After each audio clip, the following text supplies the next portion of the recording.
G'day guys, welcome to My Blue Heaven, Monday post-grand final. Opportunity for me to jump on, and I know you're probably thinking, what the fuck's going on with this middle-aged man? Why do it to yourself? Grey beard, glasses, and then the cap on backwards. What am I trying to prove? I don't know. Anyway, I'm going to roll with it. Okay, I'm going to roll with it. I'm here to talk about what has been just an unbelievable 4 to 5 weeks, probably longer when you really think about it, since the announcement of the external review. But significantly, I'm talking about the last four to 5 weeks with sackings and appointments. And Luke jumped on when they announced Michael Voss last week as our senior coach that this is a reset. It's not a fucking reset. This is a complete fucking overhaul of our football club. A complete fucking overhaul. Is that such a bad thing? I'm not saying that's a bad thing, but it's not a little reset. Okay, this is huge. Slay's coming in as president, changes at board level. Greg Williams now in a pay position as footy director, taking over from Chris Judd. Brian Cook, huge. Taking over from Kane Little as the chief executive officer. And then Michael Voss, okay, their head coach. And we haven't even got the assistant coaches yet. I think the only bloke that survived is Luke Power. I mean, bloody hell. It's a fucking overhaul. The only thing that really doesn't change is the playing list. And there will be some changes there. We'll just have to wait to see if there's significant changes there. Maybe there's more to come. I think we don't want to look back. But I'm here to say these last 6 to 7 years have been pretty much a complete waste. Complete waste. And if you want to talk failed rebuilds, then it's been a failure. I know that the talent, the untapped talent, as Luke says, is still there. But fucking everything else has been a failure from a whole club point of view. And we're talking here culture, and I know we got a fairy floss. We got a fairy floss edition, if I want to call it edition, of the findings, us members. We were promised some findings. Yeah, and there was a little bit around game plan. There's a little bit around leadership problems, but fucking hell, there must have been a hell of a lot more going on than just that. And I know there's people there that they want to protect. But you don't make that many changes if everything's okay. Everything okay. And I sort of have a bit of a concern about all this, because right here, right now, they're just appointments to me. Okay, they're neither good appointments or bad appointments. The club will sell them as good appointments. Of course they were. And I know the club said they've gone through a thorough process, due process, to appoint a coach. But fuck, the club begged Alistair Clarkson, for fuck's sake, to coach. He never begged him once, twice, 3 times. So was that a thorough process? Okay, but I don't want to get into that because Michael Voss is our coach and he deserves our respect and support. And I don't want to downplay, okay, his appointment. But to me, it's just an appointment at the moment. I'm not happy about it. I'm not upset about it. I'm certainly like I say, Mick McGuire, who wants to come out and say, what a great appointment. And I respect Mick. It's an opinion. Okay, he's got a great footy mind. But he doesn't know whether it's a great appointment or not. Look, won't time decide whether it's a great appointment or not? Won't the results on field define that? Okay, we've become so obsessed with jumping the gun, and who can blame? Okay, and I know Mick's not a Carlton man, although he did play some football at Carlton, so he's probably got a little bit of a soft spot. He might even have a soft spot for Michael Voss, and he wasn't the only one. He wasn't the only one who said it was a great appointment. Obviously, the club has told us, the members, the supporters, that it's a great appointment, and why wouldn't they? Why wouldn't they? But they also said David Teague was a great appointment. They also said Brendan Bolton was a great appointment as well. All right? And Andy Marr, who I respect, is a great Carlton man as well. said on his radio show when Michael Voss hopped on as a guest in an interview on Thursday, Andy, after the interview, said, geez, if you're a Carlton supporter and you can't get excited about that, then you'll never fucking get excited. Oh, he didn't say fucking, but he said, you'll never get excited. And you know what? I tend to agree. I tend to agree with Andy, but at the same time, I think I wasn't excited. I wasn't excited. For the first time in a long time, I wasn't excited at all. And it could have been Alistair Clarkson who was appointed a coach, and I still wouldn't have been excited, or Ross Lyon.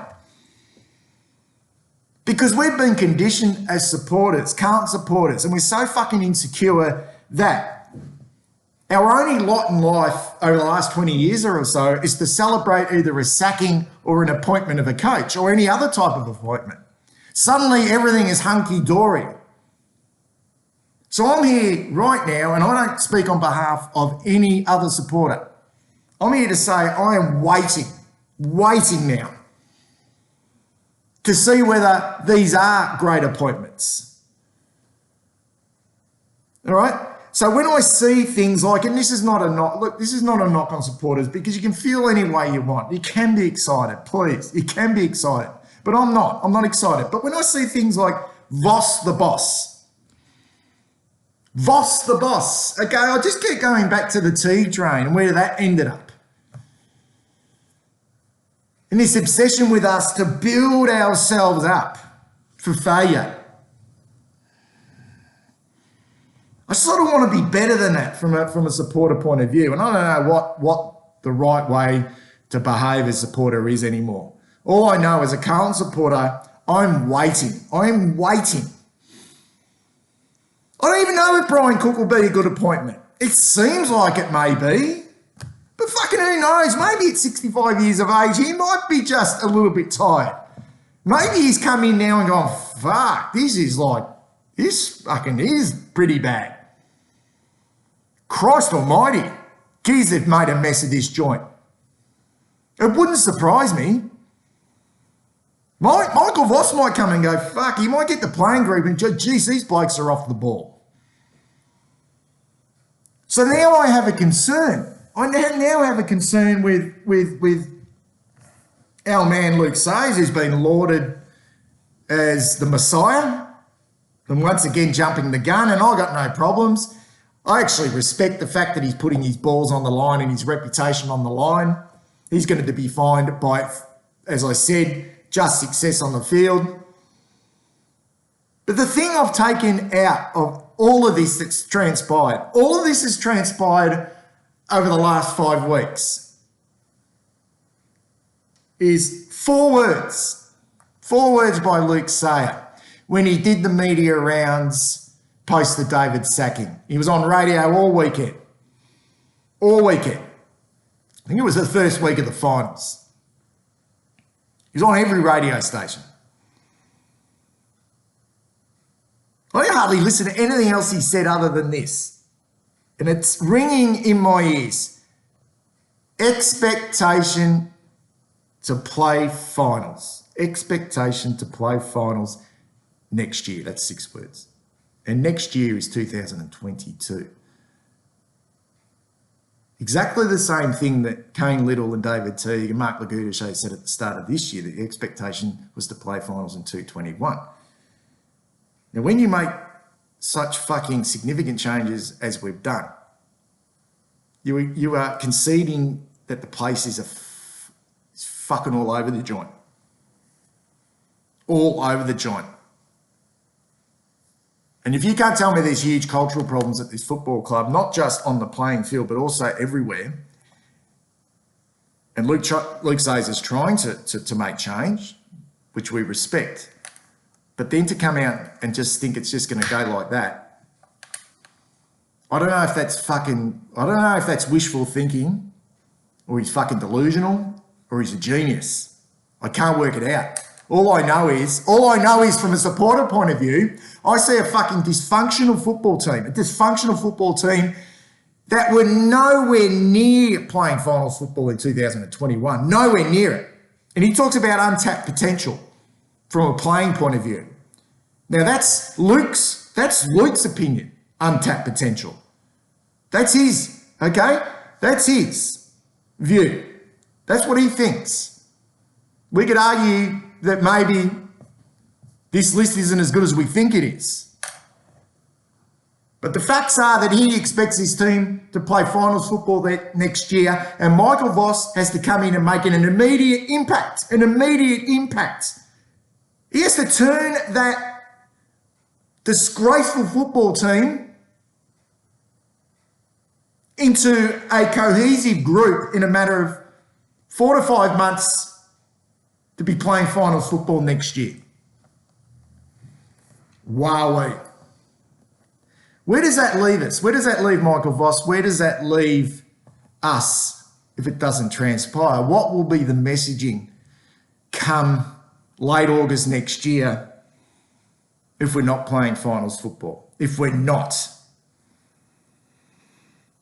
It's a big call. It's a big call, particularly considering that the changes that have taken place.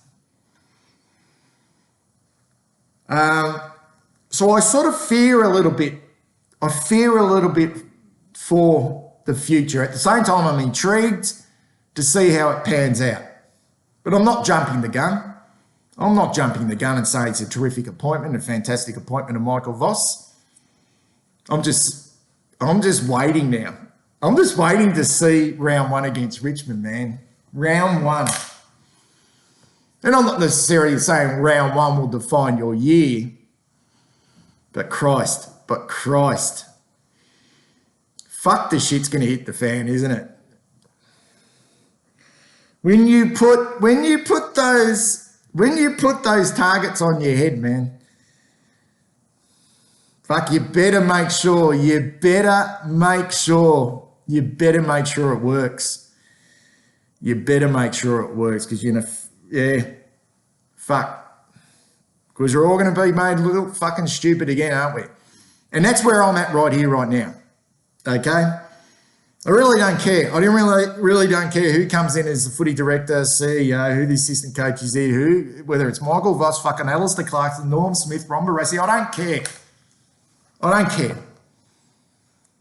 As fans, we see with our eyes when the players cross that white line. That's what we see. Now, I was impressed with Michael Voss and what he had to say.